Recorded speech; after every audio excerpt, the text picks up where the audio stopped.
So in dealing with slavery, we looked at the situation yesterday. We looked at the recourse behind it. We looked at the emotions that are there. We looked at the history behind that, even still slavery today. Today we got to look at the idea of why resist. Okay? As far as resisting, that resisting is going to be important. We know we're leading toward the Underground Railroad. Why resist? Like Bob Marley states it perfect. Stolen from Africa, brought to America. We know that with the song Buffalo Soldier. We talked about at the beginning of the year. It tells a history. You're sold away from your family. You're sold away from your friends. You're sold away from everything that you know. Stolen from your homeland. Your homeland completely gone. Everything that you knew and existed before is gone, including culture shock. The biggest culture shock will be religion. North Africa, a lot of the area along the Niger River Valley, Ghana, Mali, and Songhai, very Muslim. Areas in Eastern Africa, very Muslim. Now you're coming over here to a Christian world, it was something that was changed. You had that culture shock, especially eating things like pork, since it's not allowed in Muslim faith. Those religious values are going to be huge. What this does is because everything has changed, is it brings on just that idea of hatred, that idea of you have to fight to resist and get away. Back in the 1960s, Julius Lester, an author, wrote a book called To Be a Slave. He did such a wonderful job at it on what it had been like to have been a slave that he actually then kind of disappeared from everything. A few years ago in the 1990s, he then wrote a second book, From Slave Ship to Freedom Road. He hired a animator to actually do the pictures for him and everything, and they came out great. As you can see here with the pictures and stuff on there and the writing and the backdrop, I just want to read a couple for you. It says, anger is hard as a mountain. Anger is wide as hatred. Anger is dense as night. Anger as long as ever. Imagine, it is a sunny day and suddenly a spaceship lands and people of a skin color you have never seen come out from the ship and drag you aboard. You, your family, neighbors, and friends. The ship takes off and flies for 3 months. When it lands, you are in a place you never knew existed and people speak a language you have never heard. They have weapons that hurt, maim, and kill. They give you a name like Mammy and Remus, Jemima, and Sambo. They do not care what your real name is or who you really are. You are their slave, and you exist now to work for them. Those become those realities when you're captured and brought across. It was said that we lost about 1.7 million African Americans on this idea of the Middle Passage. Some people have the numbers higher at about 2.5 million people that were just dumped off in the sea, whether they were sick and dying, possibly dead, or even just alive because they needed to make sure that they kept enough food and supplies for the rest of their slaves that are on there. They took the sick and the dead, and they dropped them in the sea like empty wine barrels. But wine barrels did not have beating hearts, crying eyes, and screaming mouths. I often think of those ancestors of mine whose names I do not know, whose names I will never know. Those ancestors saw people thrown into the sea like promises casually made and easily broken. It was primarily the youngest and the strongest who survived the Middle Passage, that 3-month-long voyage from the western shores of Africa to the so-called New World. My ancestors might have been young when the slave ships left, but when it docked, they are haunted by the memories of kinsmen tossed in the sea like promises never meant to be kept, and the gulls crying like mourners.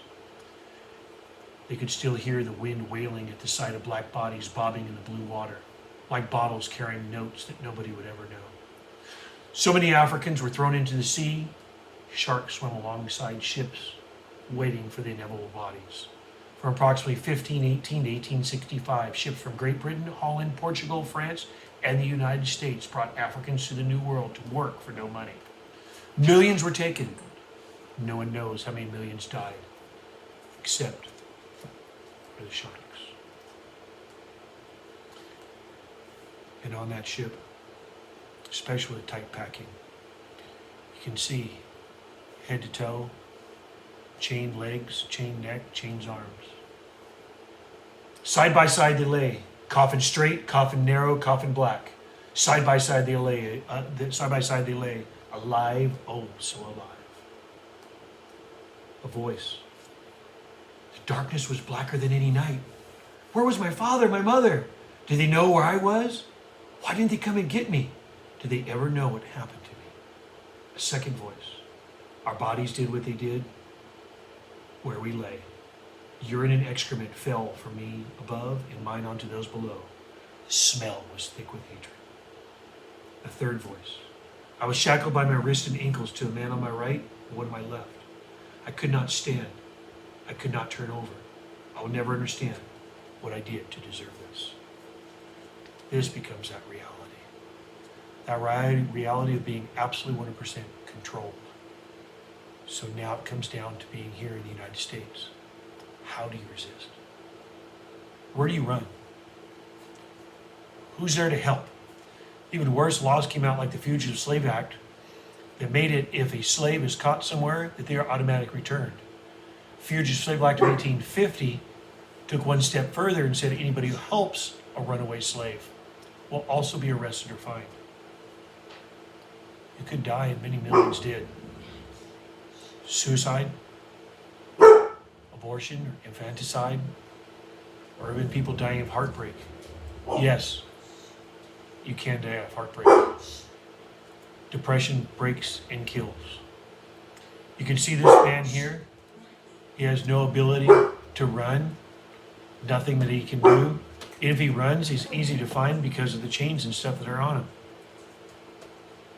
Here you can see a man picture with those chains, and sometimes bells would be hung from those bars right here so if he did run. But could you imagine with these on your ankle, if you tried to run, you would tear up your legs, possibly bleed out, and there's no way that you could run here. Or if you ran with the mask on, you'd never be able to eat or drink. But still, it's that concept of trying to run. You've got to get away. So the older folks, they train the young ones. They train them on the history. They train them on what you need to do. How can you run? And when you got old enough and strong enough, then you took that run. And hopefully you could get away. However, many did get away, and many were caught. Sound of the whip, ripping black flesh, screams tearing still air, and silence and the sound of their own breath-starved screaming. Those become those realities. You can see how many times this man ran, escaped, or even just disrespected. You can see the scarring on top of scarring on top of scarring on his back. So that resistance, it's got to be subtle. They sang songs. They told stories about how to get away. They kept African culture alive and well. They had private meetings in swamps where no one would go to, where only the bugs, the venomous snakes, and spiders were. They'd sometimes break tools, do work slowdowns to try to protest. Maybe even cook some bad food, put a little bit of soap in the master's stew. Get a little bit even with him if he's on the pot for a couple days. Certain things that you can do.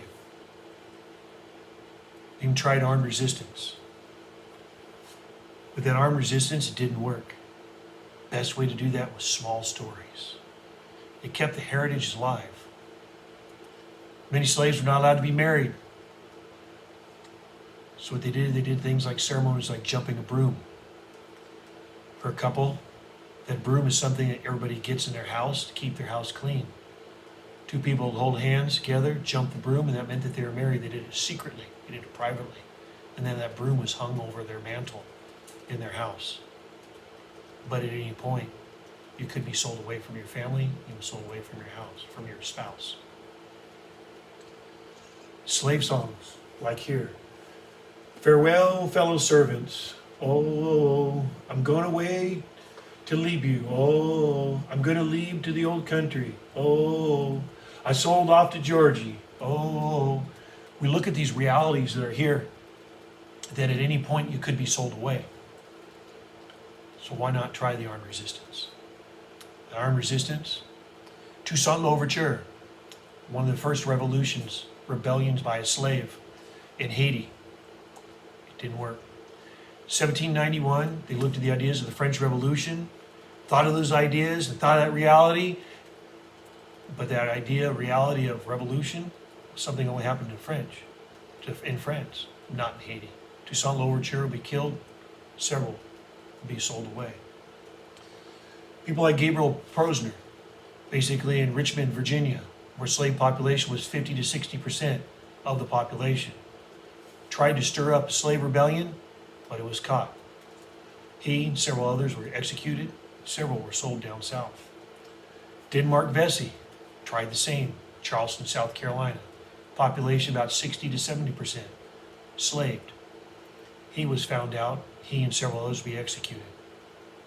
One day, a Virginia preacher, African American slave, Nat Turner, started to preach about slavery being wrong, and here it is in the Bible. The Pharaoh's people were following the Israelites, and the Israelites were escaping, and God helped Moses and his people escape. And the wrath of God came down, stirred up a fervor. He and several others went out and killed. Active slave rebellion that worked. 57 people will be killed. Hit the newspapers. Turner will be captured, several others will be captured and executed, several hundreds were sold away, and slavery became more strict. So even just having these restrictions stuff out there became a problem. This is actually Nat Turner's Bible. It's actually in the African American History Museum in Washington, D.C. You can go check it out. So as slavery became more restrictive after these slave rebellions, it had to be done quietly, had to be done secretly, had to be done as best possible for people to get away. But I know what you're thinking right now as you think about Harriet Tubman, one of the great conductors of the Underground Railroad. She'll be one of many to help hundreds of people get away. Education of African Americans, no longer. Preachers of African Americans, no longer. Freedom, time to even get away for African Americans, no longer. The Fugitive Slave Act closed everything down, and rewards went out like this reward here. The government trying to avoid whatever they can because they know that this is getting more and more difficult. The Missouri Compromise was supposed to bring slavery down, it actually increased slavery. Here, all of a sudden on our doorstep, another thing happens. Amistad Revolt. And we'll talk about the Amistad Revolt and continue on tomorrow. Thank you guys. Have a good day.